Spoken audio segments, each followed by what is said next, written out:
আসসালামু আলাইকুম, আপনাদের সবাইকে আমার চ্যানেল সেলাই বুটিক্স থেকে স্বাগতম। আজ আমি আপনাদের দেখাবো কিভাবে সুই সুতো দিয়ে আপনারা বিভিন্ন রকম এমব্রয়ডারি করে আপনাদের জামা কাপড় সুন্দরভাবে ডিজাইন করে নিতে পারেন। একটা সুন্দর ডিজাইন করা জামা কিনতে গেলে কিন্তু অনেক টাকার প্রয়োজন, অনেক পয়সা লাগে। সবাই কিন্তু আমরা সেটা কিনতে পারি না।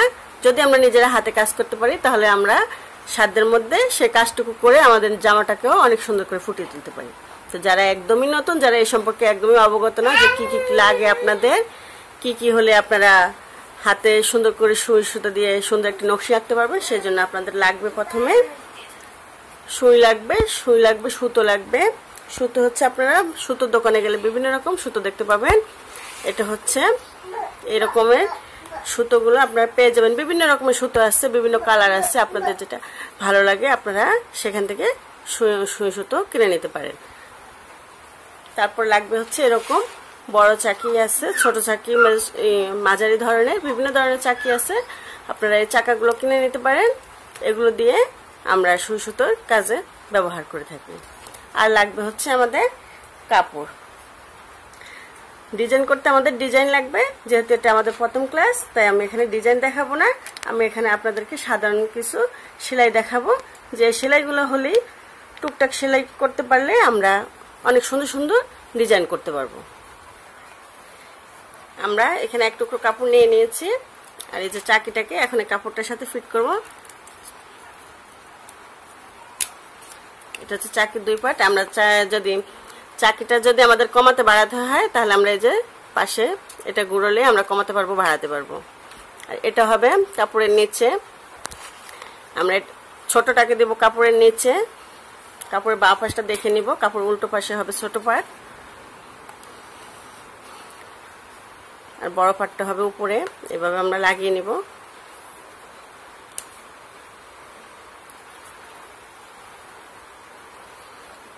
আমাদের প্রয়োজন হলে আমরা এখান থেকে টাইট করে নেব, আর না হলে ছোট করে নিতে পারবো। এখন আমি আপনাদেরকে আজকে সাধারণ কিছু সেলাই দেখাবো। সেই সেলাইগুলো আপনারা যারা নতুন, আপনারা চাইলে কলম দিয়ে এভাবে দাগ টেনে নিতে পারেন। আপনারা চাইলে দাগ টেনে নিয়ে করতে পারেন, আবার দাগ না টেনেও যারা পারেন তারা তো দাগ না টেনেও করতে পারবেন। আমি এখানে একটা সোজা দাগ দিয়ে, দুটো সোজা দাগ দিয়েছি আর দুটো পাতা এঁকে নিয়েছি। এ হচ্ছে আমাদের সুতো আপনারা যার যার ইচ্ছে মতো আপনারা দুটো সুতো, এখানে আমি 3টে সুতো নিয়েছি। আপনারা চাইলে দুটো সুতো দিয়ে করতে পারেন বা 3টে সুতো দিয়েও করতে পারেন, আপনাদের যেভাবে ভালো লাগবে। প্রথমে আমরা শিখবো একদমই সহজ সেলাই। এটাকে কেউ কাঁথা সেলাই বলে, কেউ রান সেলাই বলে।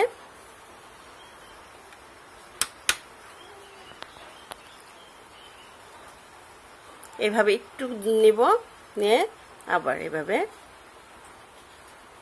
খেয়াল করেন। যারা একদমই নতুন আপুরা, কখনো সেলাই বুটি করেন নাই, আপনারা আমার এই ভিডিওটি দেখে সেলাই শিখতে পারবেন, অবশ্যই শিখতে পারবেন।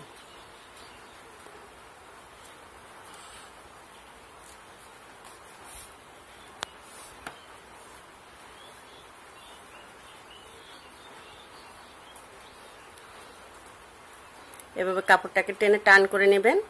আমি এখানে একসাথে অনেকগুলো সেলাই দিয়েছি, আপনাদেরকে একটা একটা করে সেলাই দিয়ে দেখিয়ে দিচ্ছি। এইভাবে একটুখানি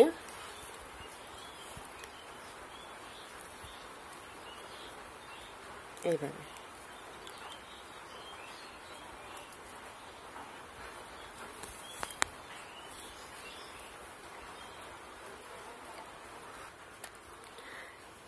এই যে আমি এখানে দুটো লাইনে সেলাই করে নিয়েছি। এই রান সেলাই দিয়ে বিভিন্ন রকমের সেলাই করানো যায়।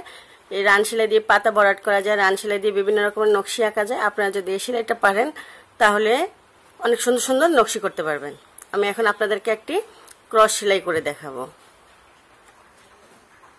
আমি এখন চেন সেলাইটা করে দেখাবো। এটা হচ্ছে আমি এখন আপনাদেরকে চেন সেলাই করে দেখাবো। প্রথমে সুইটা তুলে নেবেন, সুইয়ের গোড়া থেকে এইভাবে দেখেন সুতাটাকে এইভাবে পেঁচিয়ে দিবেন। এভাবে পেঁচিয়ে দিলেই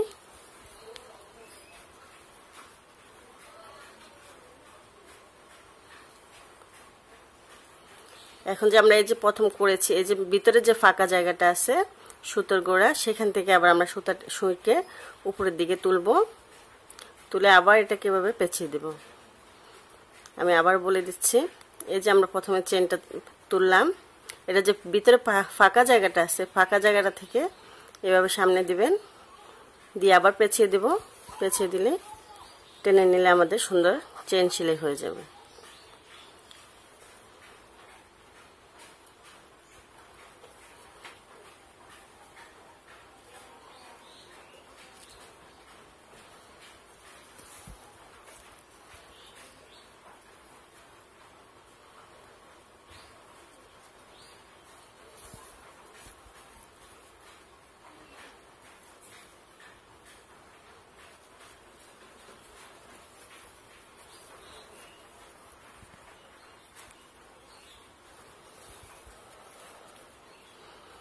এটাকে বলে চেন সেলাই।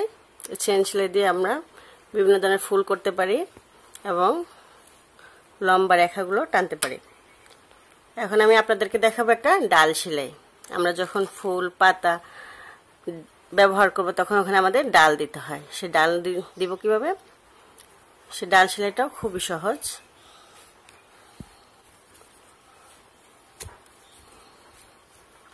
এই যে আমি সুতাটা নিচ থেকে তুলে নিলাম, এখন এই যে এখান থেকে মানে সোজাই নিব। আপনাদের সুবিধার জন্য আমি একটা দাগ টেনে দিচ্ছি। এখানে দাগ টেনে নিলে কি হয়, আমরা দাগের উপর দিয়ে কাজ করলে আমাদের লাইনটা সোজা হবে, আঁকা বাঁকা হবে না।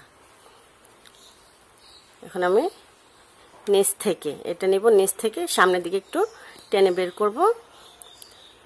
বের করে নিলেই এই যে দেখছেন আমি সুতাটা এই পাশ থেকে নিয়েছি। সুতাটা এখন আমি এই পাশ থেকেও নিতে পারি, এই পাশ থেকেও নিতে পারি, সমস্যা নেই। এটা প্রথম, তাই এরকম। আর আমরা আবার দ্বিতীয়টা তুলতেছি। দ্বিতীয়টা দেখেন যদি উল্টো দিকে যায় তাহলে এটা নষ্ট হয়ে যাবে, এটা ঠিক হবে না। তাই এটাকে সবসময় সুতো এক পাশে থাকবে, সুই একদিকেই থাকবে, তাহলে দেখতে ভালো লাগবে। আবার খেয়াল করুন, আমরা এই যে নিচ থেকে সুতোটাকে তুলে সুইটাকে এভাবে নিব, নিয়ে সুতাটাকে উল্টো দিকে দিয়ে দেব।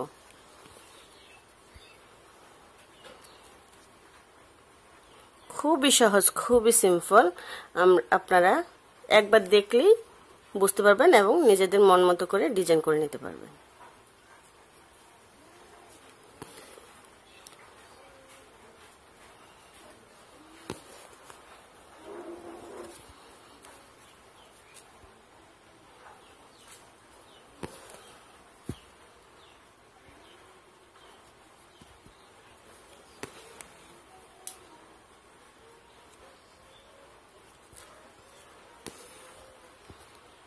এভাবে আমরা এটাকে ডাল সেলাই বলা হয়।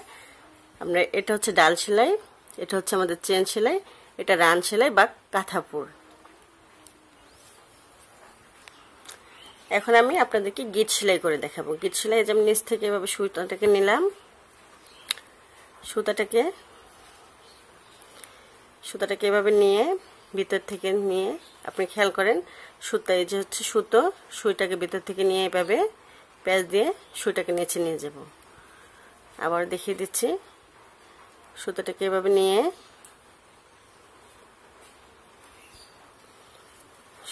সুইটাকে নিচে নিয়ে যাব।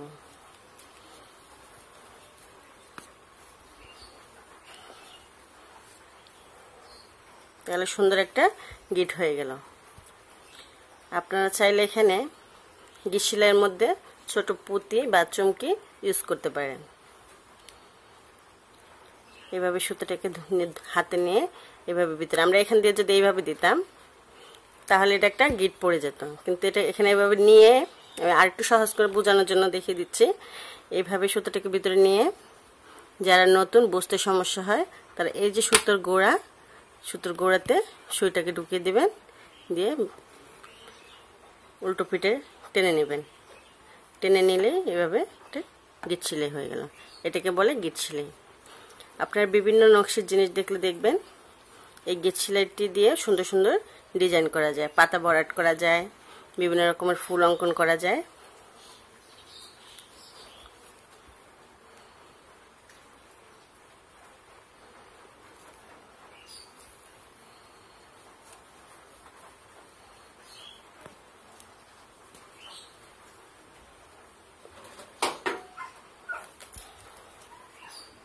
এই হচ্ছে আমাদের গিট সেলাই।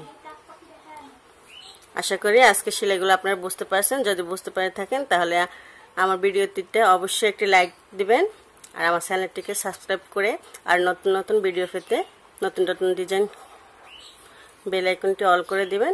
আজ এ পর্যন্তই। আল্লাহ হাফেজ, ভালো থাকবেন।